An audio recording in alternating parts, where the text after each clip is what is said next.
반갑습니다. 장종료 시장점검입니다. 네, 오늘 코스피 지수 아주 무지막지하게 하락했는데 연휴 기간 동안 해외 증시가 내렸다가 또 연휴 동안 안 내린 것 추가로 이틀치를 한꺼번에 내리니까 시장이 완전히 망가졌습니다. 네, 근데 여기서 이제 항상 나쁠 땐 좋은 점을 찾아야 되고 좋을 때는 나쁜 점을 찾아야 되는데 지금 상태로 보면 요 각도 측면에서 똑같이 평행하게 그어서 이게 이제 그냥 추세 어떤 변동성의 범위가 일정하다고 했을 때 그 범위를 찾아가는 겁니다. 네, 그러면 이렇게 봤을 때 네, 지금 뭐 단기적으로는 거의 다 온 게 아닌가. 네, 이걸로 판단하기는 뭐 굉장히 부족하지만 거의 다 온 게 아닌가 싶고, 여기서 이제 반등을 했을 때는 이 반등의 한계치 자리까지 가는데 이전에 비해서 많이 낮아지는 부분을 확인을 할 수 있습니다. 그래서 시장이 이런 비교적 가파른 하락 추세를 만들었다. 근데 이 추세가 짧기 때문에 아직까지 그렇게 신뢰도가 있는 건 아닙니다. 그래서 얼마든지 분위기가 좋아지면 반전을 기대할 수 있는데, 근데 이게 시장에서 지금 중국 기업들의 어떤 부도 사태, 근데 부도 사태라고 하는 건 근본적으로 생각을 해보시면 되는데, 중국이 외채 문제가 아닙니다. 그러니까 중국 기업들이 외채를 갖고는 있지만 그 외채를 상환을 못할 정도, 그 상환이라는 건 기업이 직접 못하는 거긴 하지만, 근데 중국 정부가 외환 보유고가 부족해서 그런 문제가 생겼다, 이런 건 아니기 때문에 결국 영향을 미치는 부분은 굉장히 제한적입니다. 그리고 국내 안에서 있는 일은 중국 정부가 이 통제력이 극강인데, 지난번에 한번 말씀드렸던 것 같은데 중국 정부의 어떤 구조가 이렇습니다. 정부가 있고 국가가 있고, 국가를 이 컨트롤하는 게 정부고, 여기서 이제 유기적으로 흘러가고, 이런 구조가 아니라 국가 위에 공산당이 있습니다. 그래서 이 시장을 요 세장 안에다가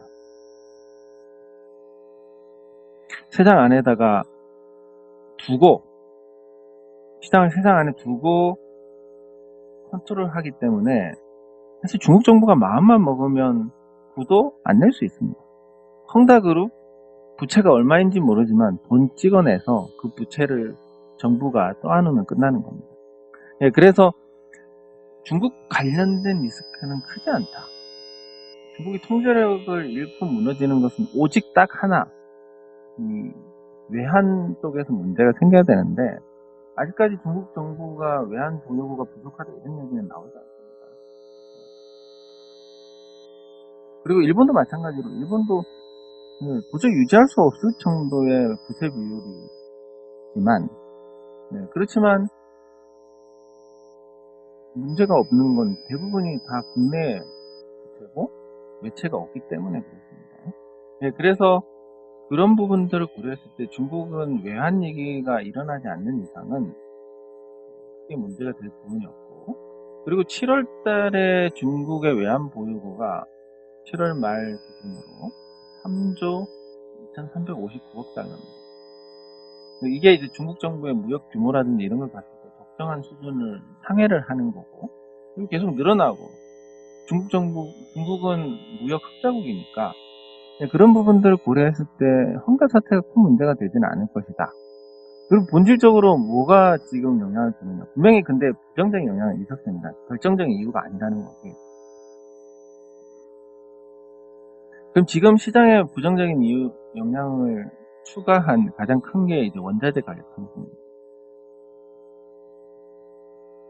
원자재 가격이 상승하면 물가를 자극을 하고, 그러면 테이퍼링을 좀 더 빨리 강하게 할 것이다. 이게 이제 시장을 흔드는 핵심인 것 같은데, 원자재 가격 상승 같은 경우는 중국하고 호주하고 힘겨루기를 하는 과정에서 호주가 보복 조치로 철강석 가격을 2배 인상하고, 중국이 호주산 석탄 수입을 금지를 하니까 문제가 된 건데, 지금 오늘 나온 뉴스는 호주산 석탄을 다시 들여오는 거예요. 중국이 항복을 했습니다. 못할 것 같았는데 생각보다 빨리 중국이 항복을 했고 그만큼 상황이 안 좋다는 거니까.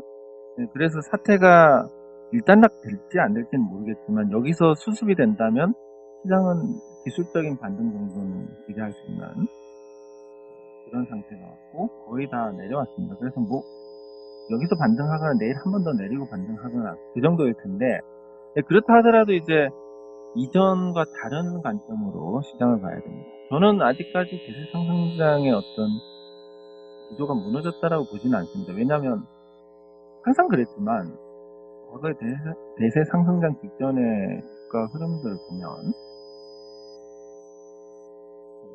늘 그랬지만 이제 큰 조정이 있었죠.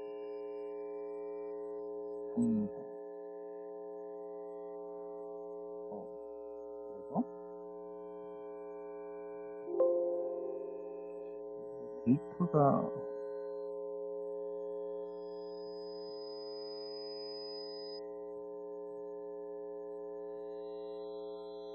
데이터가 안 나오네.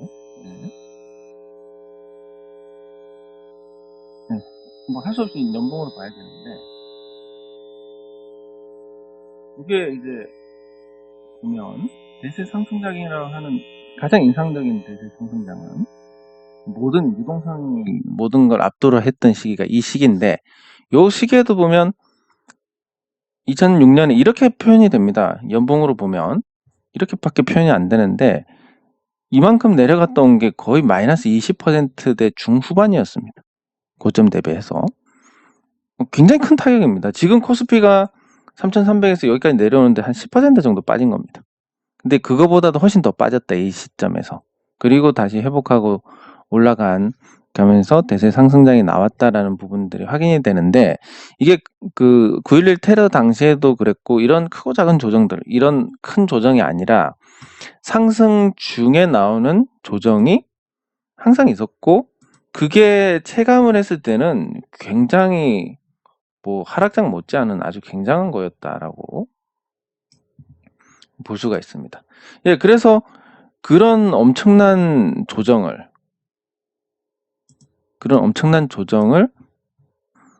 받는 게 아니고, 코스피 지수가 상승 중에 조정을 받는 거라 하더라도 고점 대비해가지고 20%짜리, 이제 고점 대비 10%가 내려왔으니까 일단 단기 수습은 거의 물 건너갔다고 보시면 됩니다.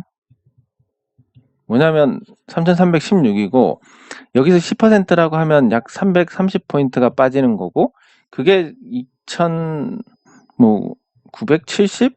이 정도를 봐야 되는데 2970을 깼습니다. 그러니까 고점 대비 마이너스 10% 이상 빠진 거고, 10% 이상 빠진 건 추세 전환의 신호로 볼 수 있습니다. 그러니까 상승하고 조정받고 다시 간다 하더라도 지금 시점은 이제 그대로 짧게 조정하고 올라가는 이 경우의 수가 사라진 상태. 그래서 재미없는 시간이 아주 오래 갈 수 있는 그런 상태가 됐으니까 시장에 대해서 눈높이를 많이 낮추시고 대응을 하셔야 될 겁니다. 네, 그리고 코스닥 지수, 코스닥 지수도 내렸습니다. 이 추세 기준으로 봤을 때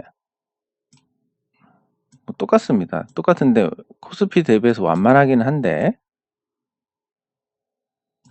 코스닥 거의 왔습니다. 그래서 코스닥 같은 경우는 코스피에 비해서 사실 좋지가 않습니다. 그 시가총액 상위 종목들이 거품이 크기 때문에. 그렇지만 이런 추세의 범위로 봤을 때는 내일 반등이 나올 가능성이 크지 않겠냐, 이런 정도로 볼 수 있고, 그게 이제 코스닥에서 반등을 가져오는 것은 낙폭 과대에 따른 기술적 반등의 성격이 될 겁니다. 근데 낙폭 과대에 따른 기술적 반등이 그동안 낙폭이 과했던 시가총액 상위 종목들이 일부 만회하고 다시 죽는 이런 과정일 거기 때문에 지수 자체가 힘을 못 받을 가능성이 크다, 이렇게 보셔야 될 것 같고, 이렇게 시장이 나쁜 상태로 원자재 가격이 올라서 유동성을 제어해야 하는 그런 상황이 됐을 때 사실 좋다고 보기는 힘들기 때문에 주식시장에 대해서 기술적 반등 이후에는 눈높이를 더 낮추시는 방향으로 그렇게 가셔야 될 겁니다. 네, 그러면 종목에 앞서서, 댓글 확인에 앞서서 종목을 봐야 될 것 같은데, 일단 제약 바이오 종목들 많이 떨어졌습니다.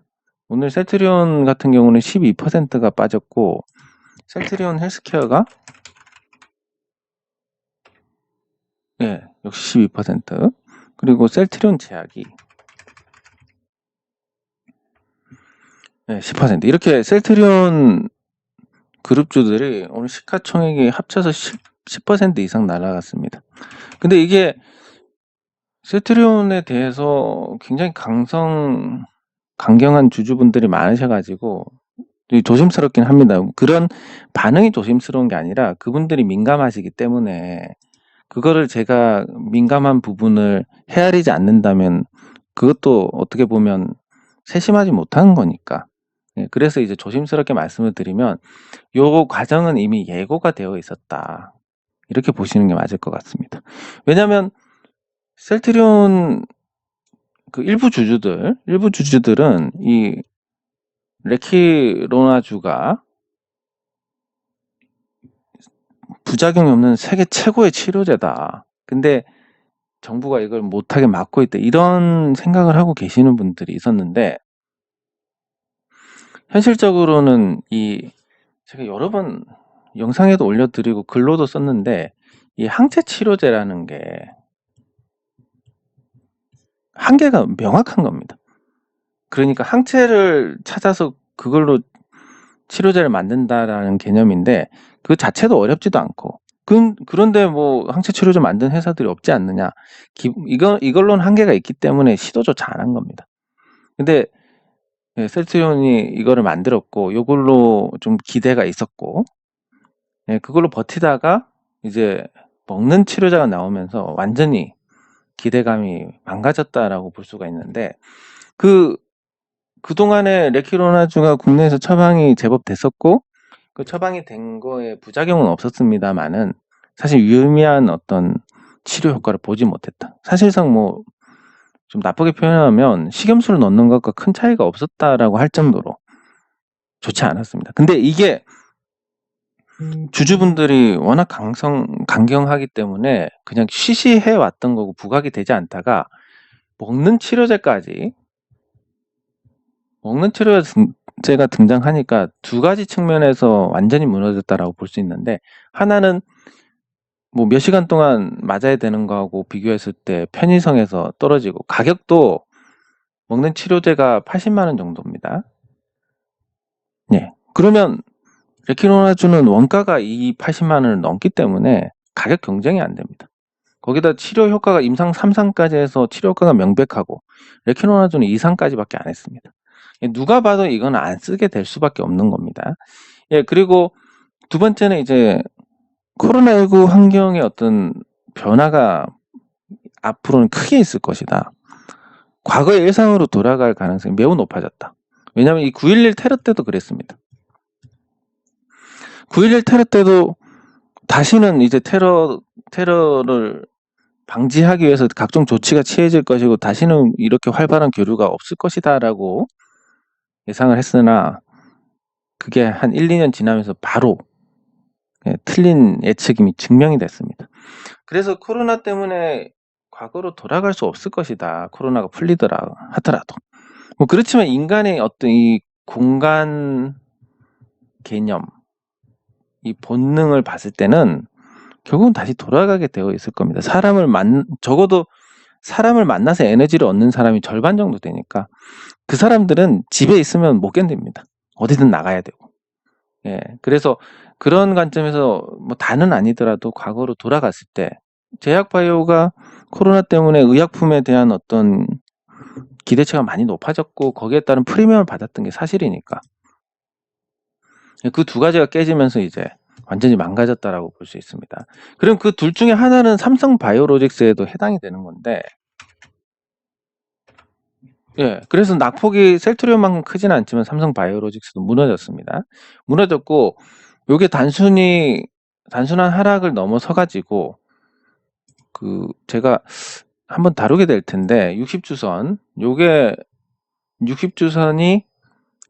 중장기 추세에서 굉장히 큰 역할을 합니다.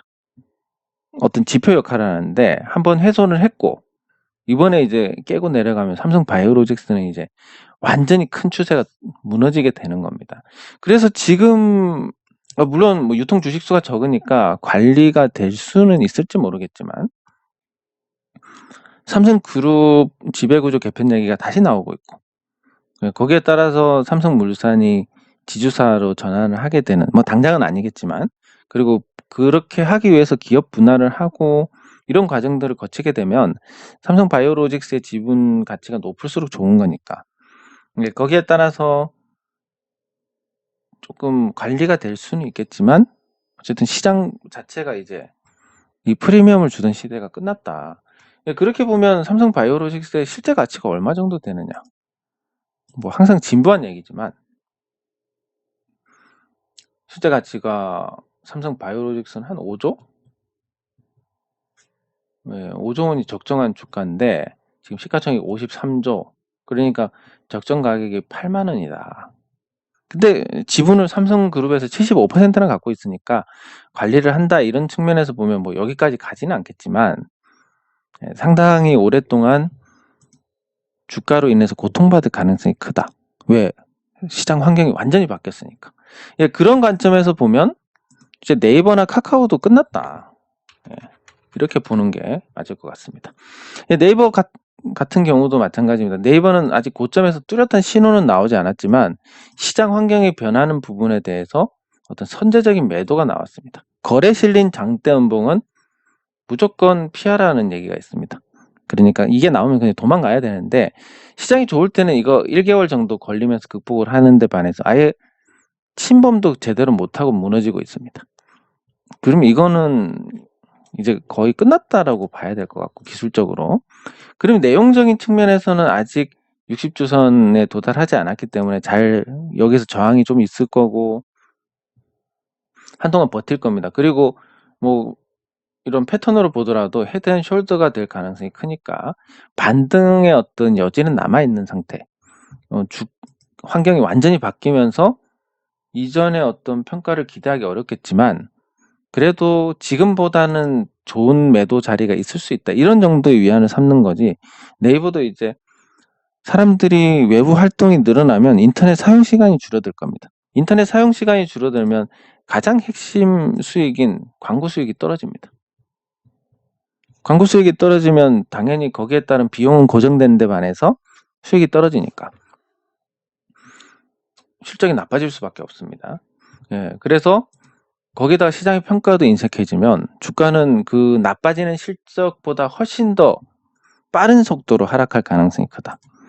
다만 기술적으로 60주선을 한 번도 훼손하지 않았기 때문에 기술적 반등이 있을 수도 있을 것이고 그래서 지금 매도하는 것보다는 반등 시 매도하는 게 확률적으로 나올 수 있다. 뭐 이런 정도로 볼 수 있고 카카오 같은 경우는 마찬가지로 그런 부분이 있지만 고점 대비해서 낙폭이 크기 때문에 60주선 훼손하고 회복하는 과정에서 사실 조금 큰 어떤 반등이 나올 수 있습니다. 한번 크게 먹을 게 있을 겁니다. 어떤 개념이냐면 이미 죽었습니다. 이건 뭐 다시 살아나지는 않을 거고 요 10만 원에서 만약에 10만 원까지 밀린다면 주가가 10만 원까지 밀린다면 호가가 여기는 500원씩 됩니다. 10만 500, 10만 1000, 10만 1500 이렇게 500원씩 되고 밑에는 10만 원부터는 99,900, 99,800, 700 이렇게 됩니다. 그러니까 여기는 500원 올라가려면 한 칸만 올라가면 되는데 여기 500원 내려가려면 5칸을 내려가야 됩니다. 호가창 5칸을. 그렇기 때문에 이런 호가 단위가 바뀌는 자리에서는 지지가 단단해지는 그런 효과를 가져옵니다. 그러면 지금 고점부터 해가지고 낙폭이 굉장히 큽니다. 1차 하락이 있었고 2차 하락이 있었고 여기서 10만 원까지 도달하면 주봉에서도 60주선을 건드리게 됩니다. 일시적으로 훼손하는데 1060주선 같은 경우는 회복을 하는 경우가 90% 이상입니다. 그래서 카카오는 뭐 단타로 접근하지만 10만 원을 깨거나 10만 원을 왔을 때는 단타로 좋은 자리가 될 것이다. 이 정도 접근은 가능하지만 그 외에 카카오가 갖고 있는 어떤 모바일 지배력은 외부 활동할 때랑 생각하면 뭐 크게 문제 없지 않느냐. 인터넷 같은 경우는 확실히 외부 활동을 하면 PC로 하는 활동은 줄어들 수 있지만 모바일은 어차피 갖고 다니는 거 아니냐. 예, 라고 하더라도 외부 활동이 줄면서 이 늘어난 부분이 있기 때문에 사용 시간이 그거에 대해서 타격을 피하기는 어려울 겁니다. 예, 그래서 요것도 시세가 끝났고 다만 이제 관리라는 측면까지 하나 더 해보면 요 기술적 반등 호가에서의 특성 그리고 주봉에서 60주선 이런 것과 단기 낙폭이 과했다는 거 그리고 7만 원에 들어온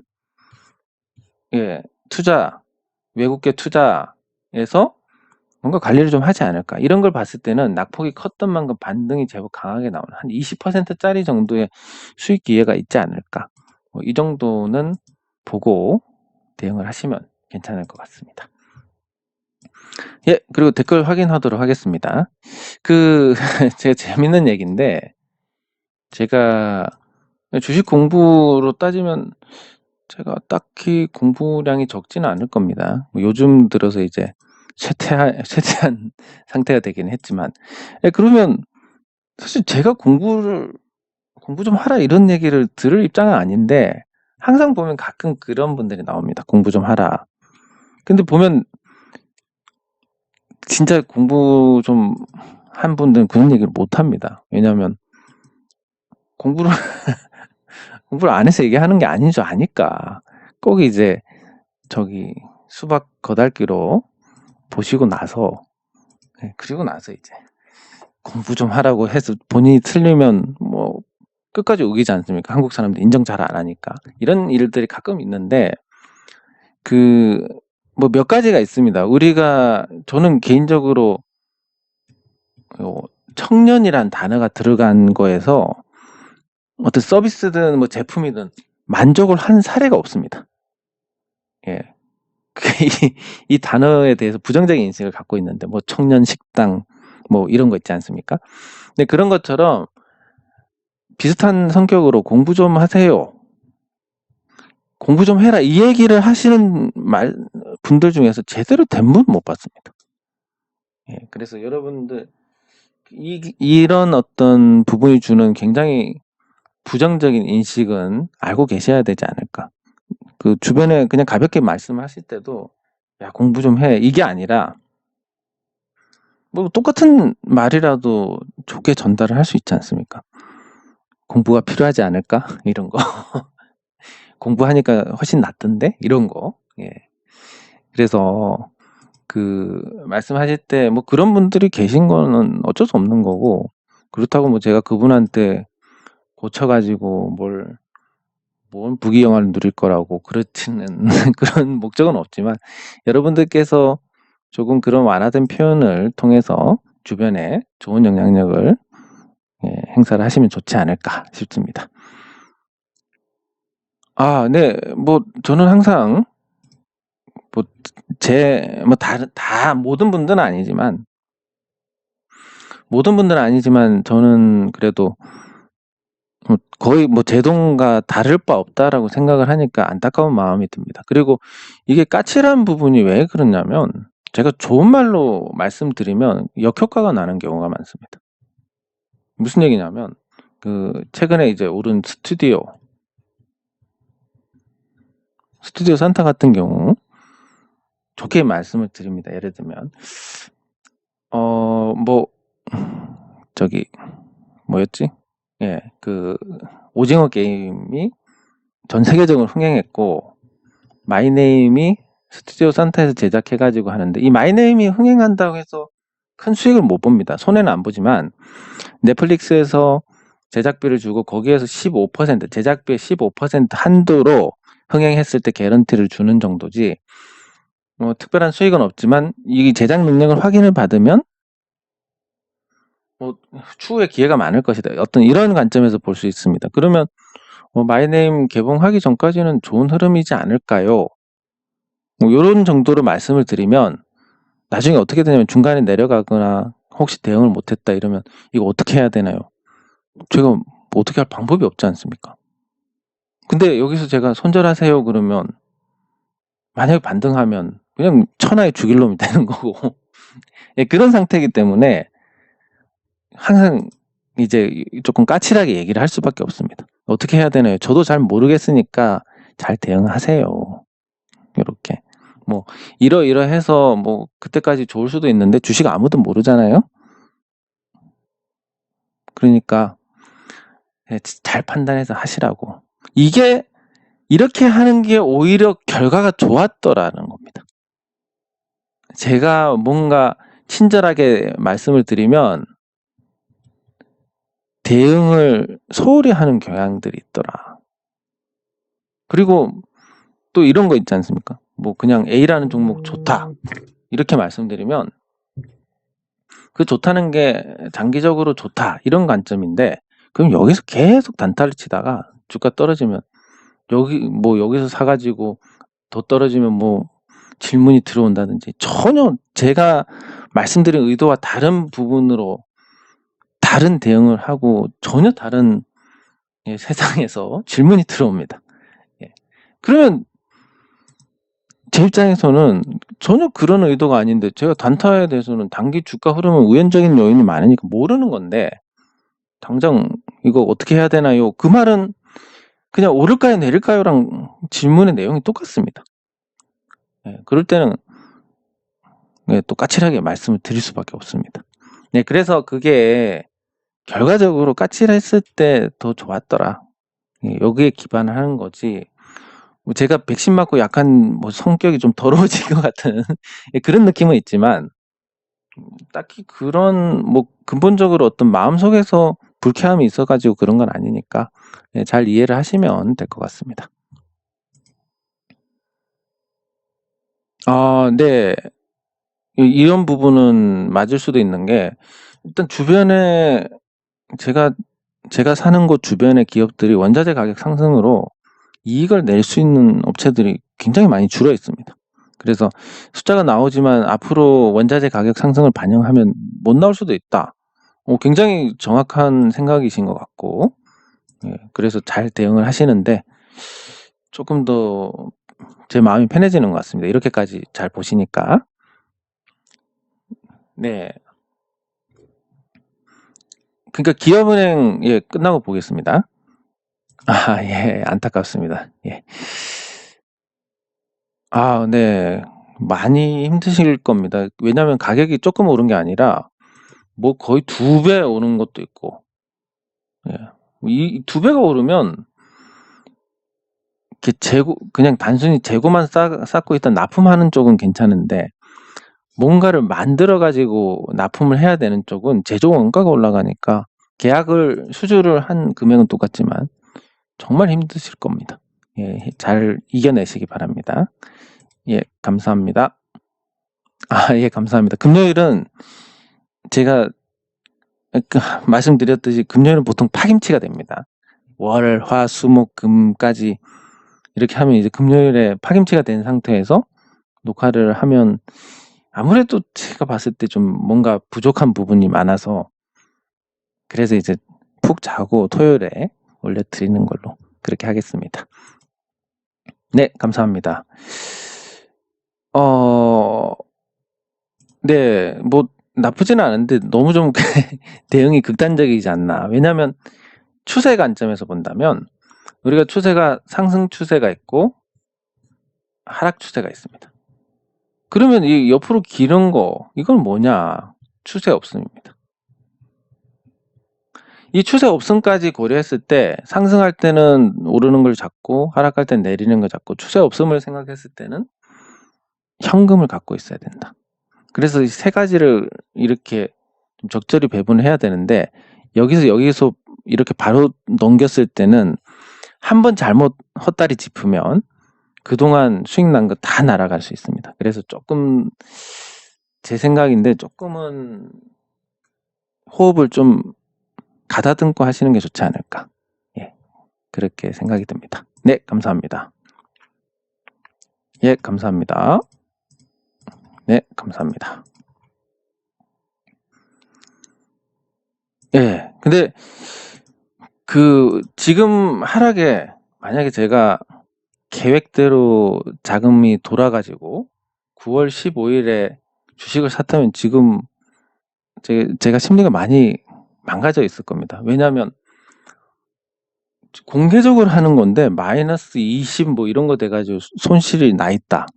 사실 굉장히 부끄러운 부분이기도 한데, 근데 이게 여기서 제가 만약에 욕심이 컸다면 어떻게 해서든 돈을 만들어 가지고 여기서 주식을 샀을 겁니다. 근데 그렇게 하지 않은 게 그래 뭐 순리대로 가야지.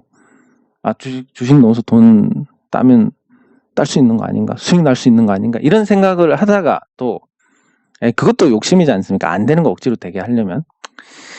그래서 뭐 돈 돌 때까지 주식 못 사는 거지 뭐. 요렇게 하니까 굉장히 잘 풀리고, 요 자금은 뭐 제가 의도한 바는 아니지만 저 울산 쪽에 부동산 투자가 들어가가지고 추가로 돈을 이제 투자하시기로 하신 분하고 이게 안 맞아가지고 서로 눈높이가 안 맞아서. 근데 거기 들어갔는데 거기는 뭐 토지 작업 끝나고 잘 되고 있으니까 뭐 이게 뭐 전화위복이 아닌가 싶습니다. 근데 이 전화위복을 만들려면 욕심이 없어야 됩니다. 제가 이때 사가지고 또 주식 갖고 수익 내야지 이런 욕심이 컸다면 일이 그르쳤을 텐데 뭐 돈도 없고 그냥 억지로, 돈이 없다는 게 또 뭐 땡전 한 푼 없는 게 아니라 뭐 박박 긁어 모으면 한 5천이든 1억이든 투자는 할 수도 있을 텐데 그것도 또 욕심인 겁니다. 어떻게 보면.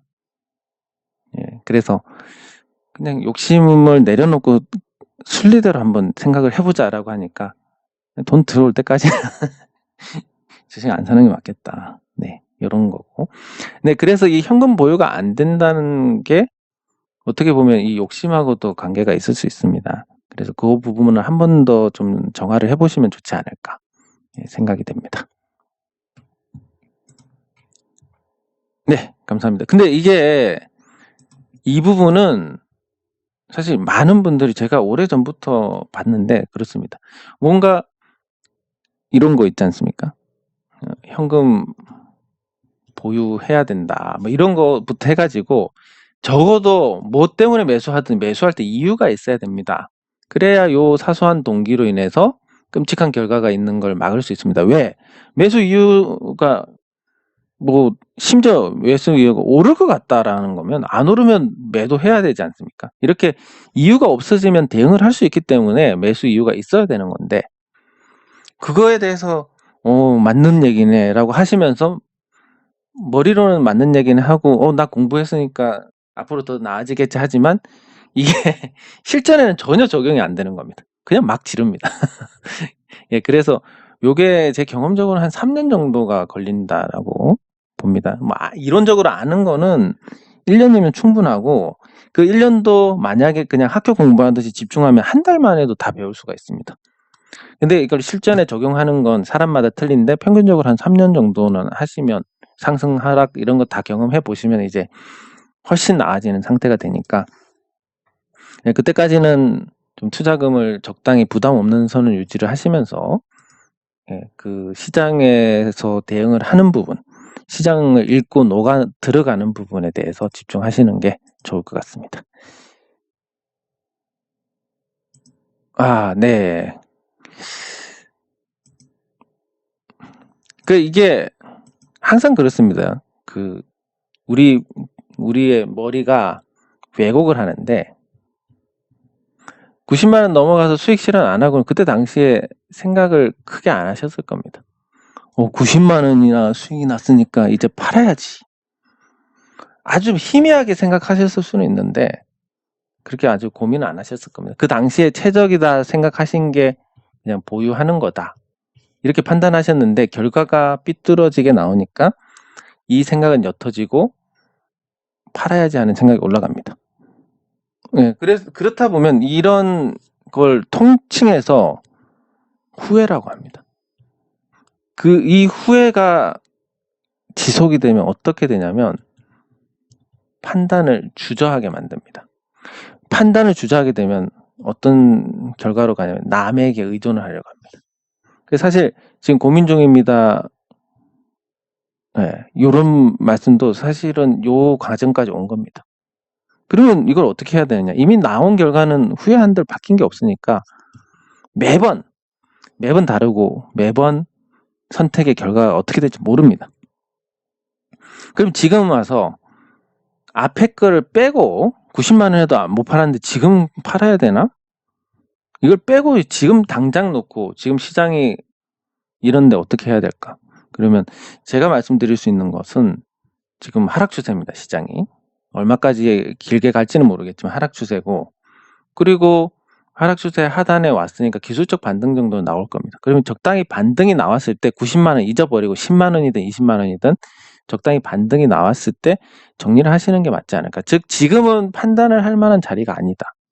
이렇게 생각이 듭니다. 그래서 이거를 기초로 해서 나중에 같이 살펴보고, 습관을 어떻게 고치느냐.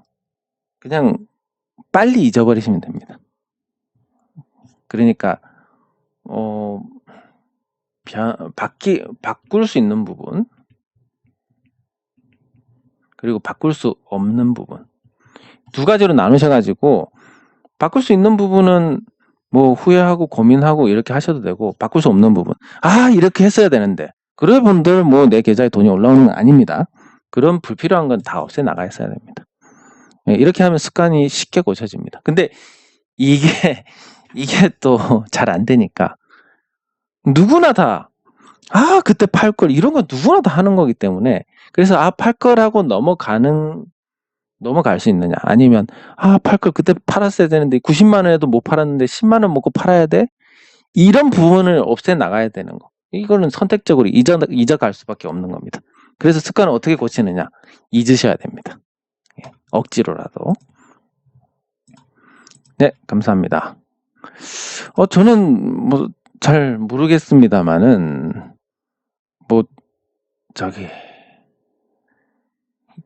안 좋아하는 건 있습니다. 안 좋다기보다는 부담스러운 거. 이 부담스러운 거, 뭐 선생님, 스승님 이런 거 되게 부담스럽습니다. 왜냐하면 제가 가르치는 게 아니라 여러분들하고 같이 공부를 하는 입장이니까. 그래서 그런 거 말고는 다 괜찮습니다. 그리고 감사합니다. 네, 그러니까 이게 기다리는 게 중요한데, 잔파동을 빼야 되니까 마이너스 30%가 될 때까지는 물타기를 가급적이면 하지 않는 게 좋습니다.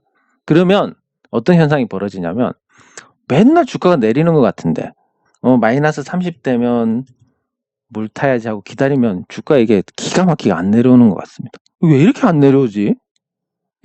그렇게 되니까, 그러다 보면 이제 조금 균형 잡힌 시각도 가질 수가 있습니다. 감사합니다. 감사합니다.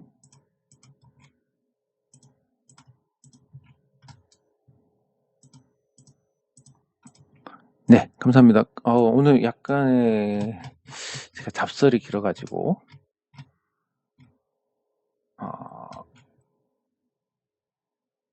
기업은행.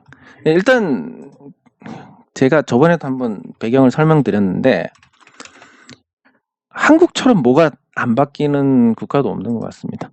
뭐 농협은 10수년 전에 제가 투자할 때랑 전혀 바뀐 게 없고, 그래서 그런 관점에서 뭐냐면, 외국인 투자자들은 정부가 개입하는 부분, 경제 논리를 벗어나는 어떤 결정이 나올 수 있는 부분을 굉장히 싫어합니다. 그래서 이런 종목들은 정부가 최대주주고 정부가 영향력을 행사하는 종목들은 어김없이 저평가입니다. 그럼 기업은행 같은 경우는 지금 시가총액이 7조 8,152억, 그리고 기업은행의 순자산만, 그러니까 전체 자산에서 부채를 뺀 순자산만 26조 원입니다. 그러니까 이론적으로 이거를 기업은행 주가가 안 오른다는 전제로 한 4조치만 사면 26조 원, 최소 26조 원을 마음대로 할 수 있다. 그럼 얘가 이익이 얼마나 나느냐? 1년에 2조 이상 납니다. 그럼 적정 주가가 적어도 20조 원 중반이어야 된다. 굉장히 그러면 싼 겁니다. 한 3분의 1밖에 안 됩니다. 정상가에서. 그런데 도대체 왜 안 오르느냐? 일단 첫 번째로 정부가 최대 주주고, 두 번째로 은행 자체에 대해서 정부가 지분이 있든 없든 금융업에 대해서 정부가 관여를 할 수밖에 없습니다. 예, 그 이중으로 제약을 받는 거고. 그래서 부정적인데, 그 부정적인 게 이미 반영이 돼서 이 가격이니까, 그러면 앞으로를 봐야 되는데, 뭐 마진 좋고 실적 좋고 11월에 금리 인상 한 번 더 할 것 같고, 그리고 실적에 따른 배당, 고배당도 할 것 같고, 이런 걸 따졌을 때 기업은행 나쁘지 않을 것 같습니다. 그리고 다른 은행주보다 덜 올랐으니까 뭐 접근하신 것도 괜찮을 것 같고, 저는 이거 배당 기점까지, 배당 기일까지 보시는 게 좋을 것 같습니다. 배당 기일까지 배당 수익보다 많이 올랐으면 파시고, 아니면 배당 수익 받고까지 한번 가져가 보시는 게 좋지 않을까 생각이 됩니다. 네, 그리고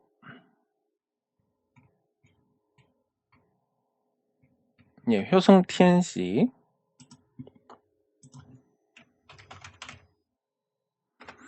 아까는 저걸로만 봤으니까 코스피로만 보고 이 종목을 따로 보면, 지금 뭔가 결정을 하는 것보다는 요 시점에서 뭐 다른 부분들은 실적도 굉장히 좋아졌고, 거기에 따른 어떤 주가가 그렇게 많이 오른 것도 아니고 괜찮은 것 같습니다. 이 종목은 딱히 급하게 팔 이유는 없는 것 같고, 변동성 범위로 보면 반등을 어느 정도 했을 때 결정을 하시는 게 맞지 않을까.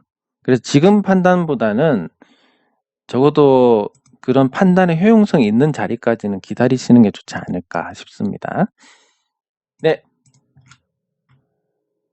장 종료 시장 점검은 여기서 마치도록 하겠습니다. 수고하셨습니다.